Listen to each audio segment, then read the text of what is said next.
Assalamualaikum. Waalaikumsalam. Selamat datang. Mari. Mau duduk di mana, Bang? Sini ya. Oke, silakan.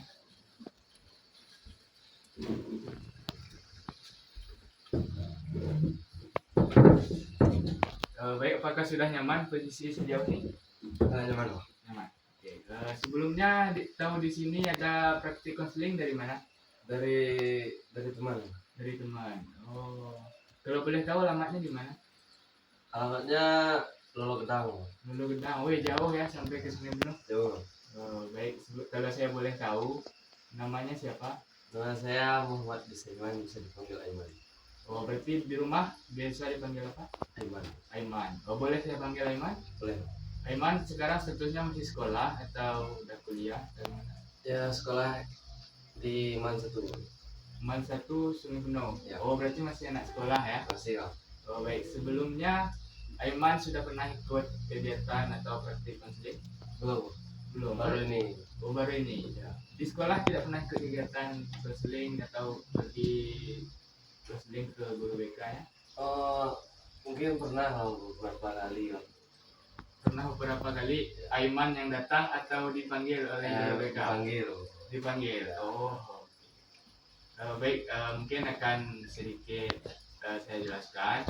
Konseling itu adalah salah satu layanan dalam bimbingan konseling yang diberikan kepada klien yang tujuannya itu untuk memecahkan atau mengentaskan masalah klien. Jadi kalau Aiman datang ke sini berarti otomatis Aiman itu memiliki masalah kan? Ya. Oke, baik. Di sini saya itu sebagai konselor dan Aiman itu sebagai klien, dan juga saya memfasilitasi tempat konseling kita pada hari ini. Baik. Mungkin sebelum kita memulai kegiatan konseling kita pada hari ini, ada baiknya kita berdoa terlebih dahulu. Berdoa dimulai.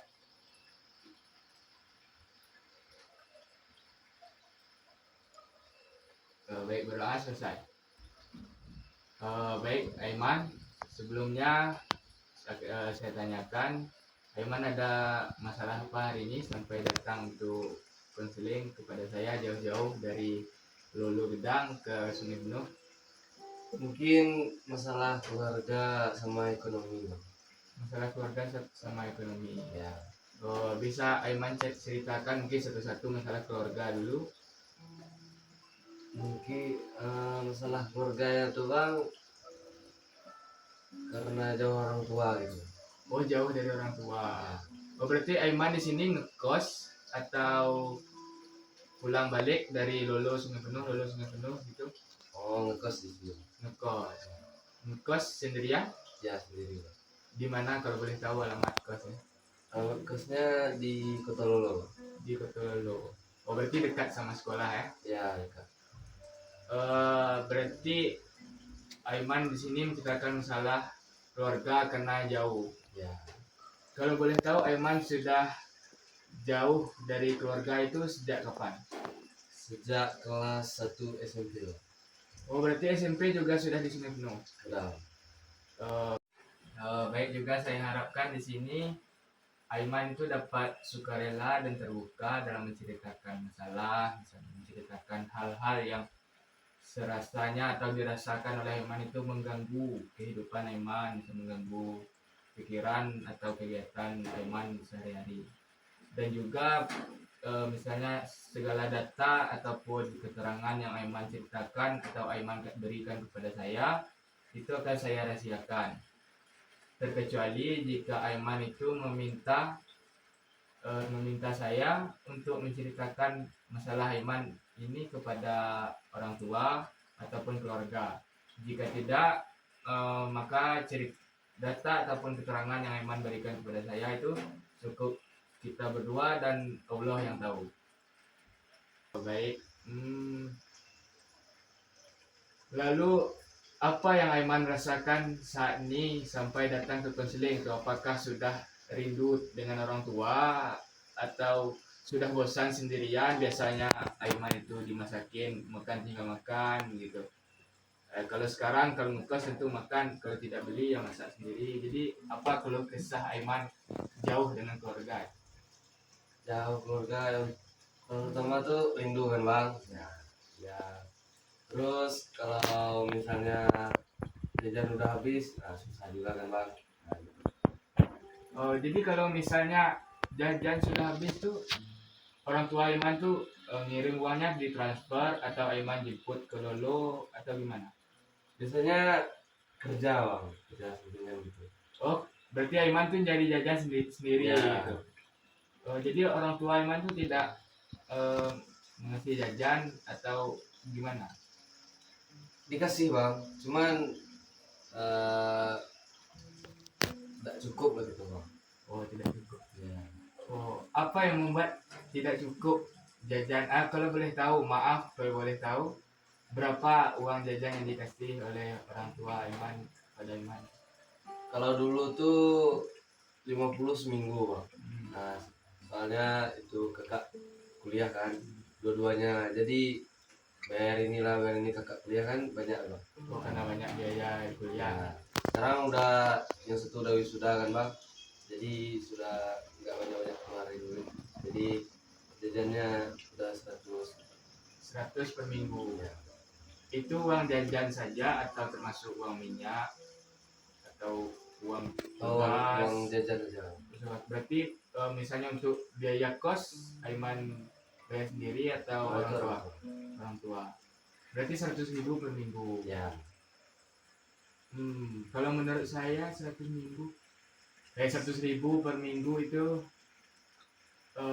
misalnya kalau di sekolah Iman itu ada tugas, misalnya guru menyuruh untuk ngeprint tugas atau apa itu tugas kelompok ataupun tugas seni yang diberikan oleh guru seni, itu Aiman ngambil uang yang Aiman gunakan untuk membuat tugas itu dari orang tua atau dari uang jajan Aiman, atau Aiman minta khusus kepada orang tua untuk misalnya ma hari ini ada tugas ini butuh kami berkelompok iuran gitu atau gimana? Nah itu dimasuk sama uang jajan. Oh, berarti semuanya di dalam uang Ya. jajan itu. Oh, jadi kurang ya, Ya, untuk kurang. uang jajan tertentu. Kalau boleh tahu Aiman tuh kerja sampingannya itu apa untuk mencari tambahan jajan?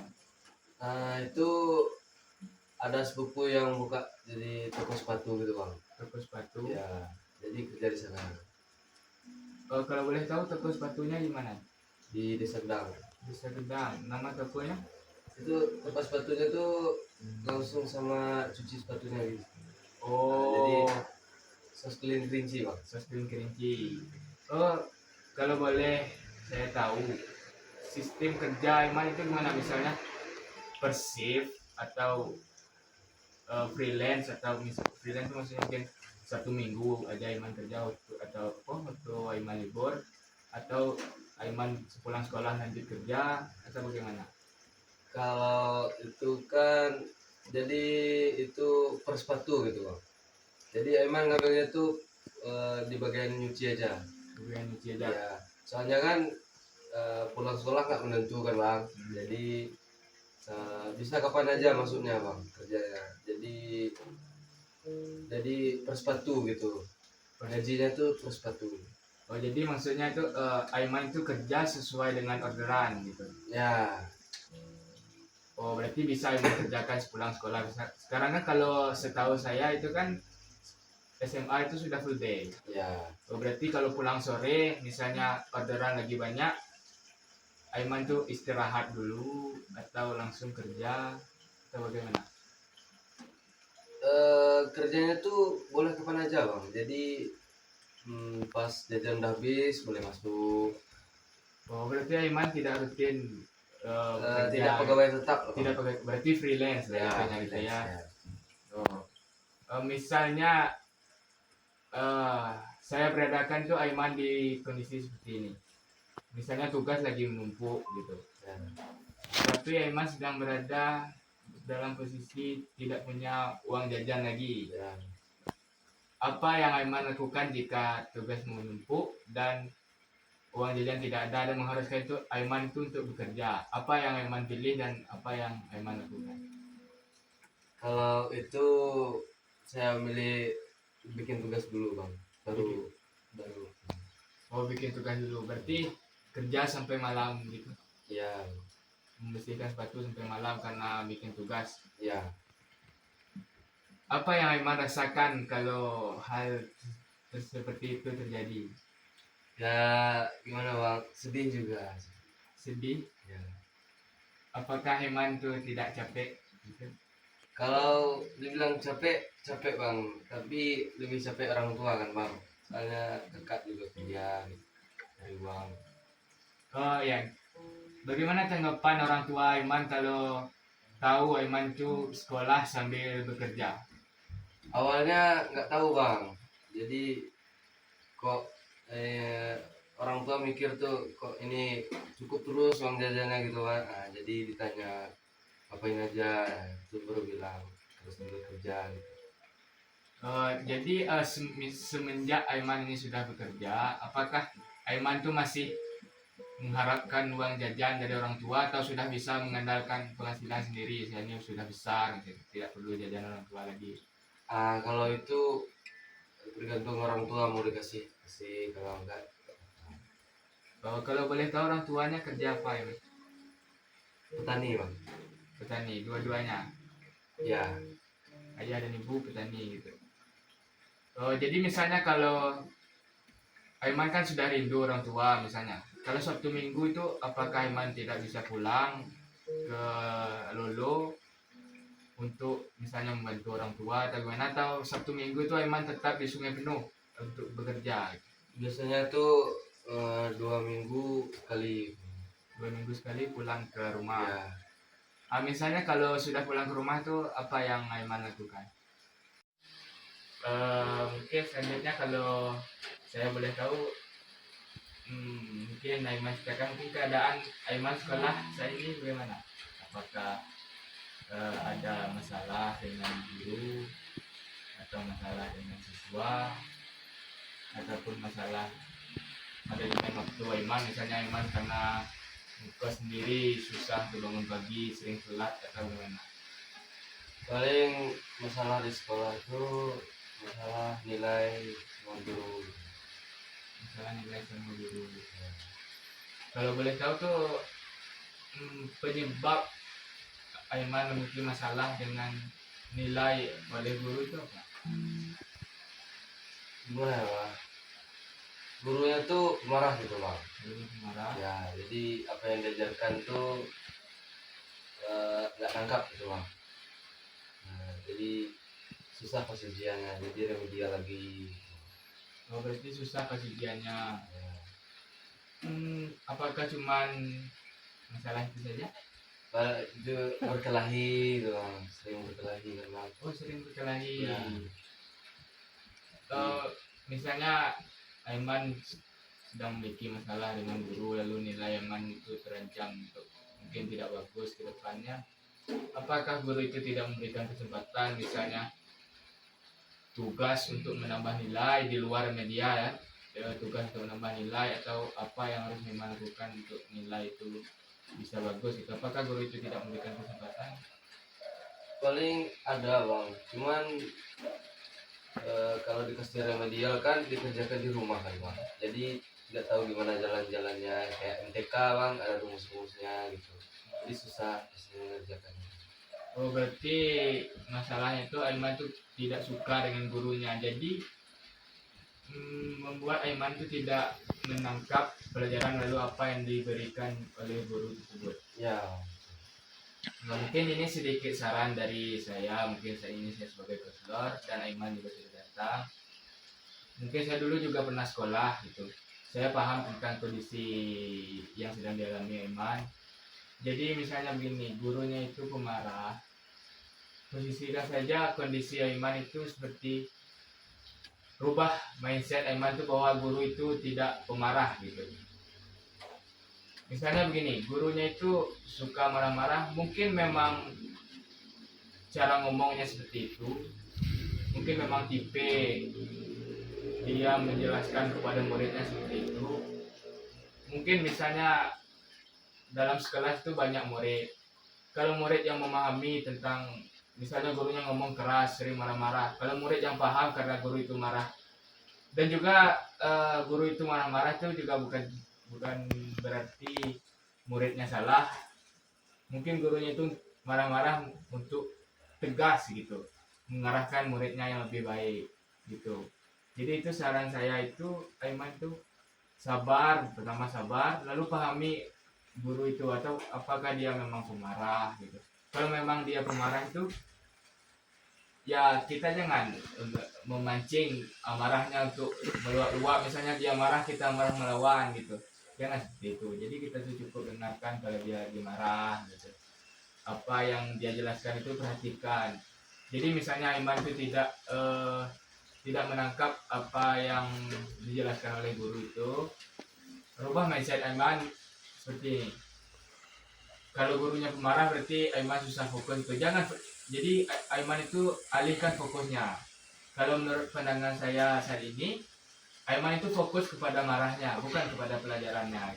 Jadi misalnya guru itu pemarah, jangan fokus ke sifat pemarah guru tersebut, tapi fokuskan kepada pelajaran yang diberikan. Jadi jika Aiman fokus, Aiman itu sudah tidak peduli dengan entah guru itu mau marah apa, Aiman itu cukup fokus dengan pelajaran.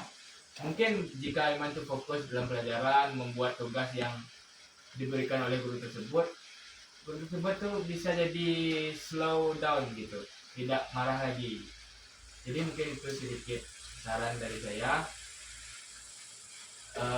Mungkin bisa Aiman praktekkan di sekolah dan juga untuk bisa memperbaiki nilai Aiman.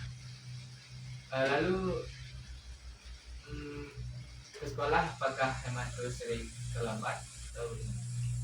Ya sering bang, soalnya ngekos sendirian jadi paling bergantung sama alarm aja bang. Jadi Berarti mungkin kita balik ke awal, misalnya bergantung alarm.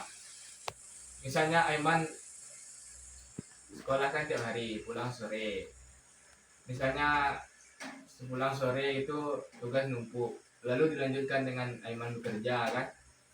Pada saat Aiman kelelahan tuh, bagaimana jika alarm itu berbunyi? Aiman lebih memilih untuk lanjut tidur atau bangun dengan kelelahan?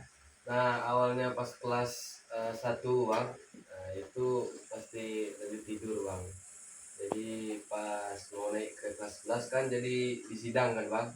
Nah itu termasuk terancam bang. Jadi pas kelas 11 ini berubah jadi nggak gimana bang, langsung bangun gitu, nggak lanjut tidur.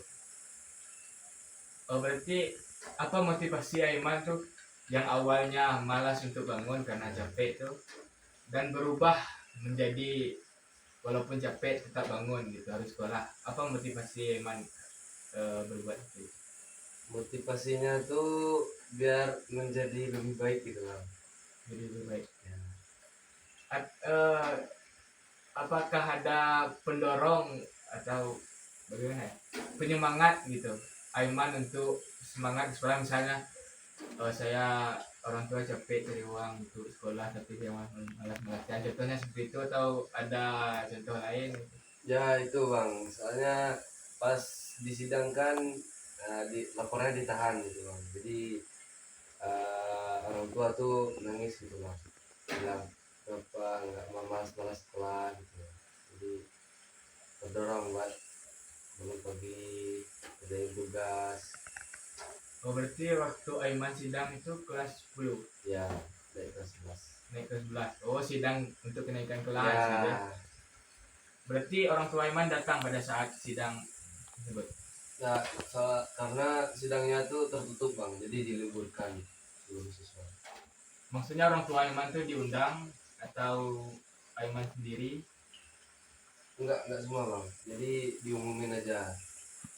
Oh, diberitahukan gitu. Ya kalau anak ini naik percobaan gitu atau naik bersyarat. Oh. Jadi apa respon pertama orang tua Aiman mendengar kabar itu? Ya sedih sih bang, soalnya sudah capek-capek di uang kan, tapi kelakuan anaknya begini. Lalu begini, dari mana orang tua Aiman tahu kalau Aiman sedang dapat masalah seperti seperti itu. Apakah Aiman ceritakan langsung atau mendengar kabar, orang tua Aiman itu mendengar kabar dari orang lain? Itu pas ngambil lapor sih bang. Kalau ngambil lapor kan, kalau yang naik percobaan atau naik bersyarat tuh harus dipanggil orang tuanya yang mau ngambil lapor. Jadi di situ bang. Jadi wali kelas menyampaikan langsung kepada orang tua Aiman. Jadi orang tua Aiman itu menegur Aiman itu di rumah atau di sekolah atau yang Di rumah bang. di rumah. Baik, apakah masih ada masalah lagi, Aiman? Mungkin cuman itu aja masalahnya. Mungkin saya akan bertanya sedikit. Apa kesan Aiman setelah ataupun dalam melakukan kegiatan konseling? eh Rasanya tuh lega gitu bang, soalnya bisa menceritakan apa yang Aiman alami gitu. Baik, mungkin saya juga mengucapkan terima kasih kepada Aiman, dan juga saya akan mengucapkan itu Aiman tuh terus semangat untuk sekolah, dan jangan kecewakan orang tua, karena orang tua itu selalu menunggu kabar baik dari kita, dan jangan beri kabar buruk kepada orang tua. Dan selalu ingat dan tanamkan di pikiran Aiman, ada orang tua yang harus dibanggakan. Nah, mungkin sekian dari saya. Mungkin apakah sudah bisa kita akhiri sesi konseling kita pada pagi hari ini? Bisa. Kalau bisa.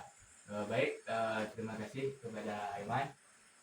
Dan jika ada masalah, jangan lupa datang lagi, dan pintu ruang praktik ini selalu terbuka untuk Aiman dan untuk menerima cerita ataupun keluh kesah Aiman. Baik, sekali lagi saya ucapkan terima kasih.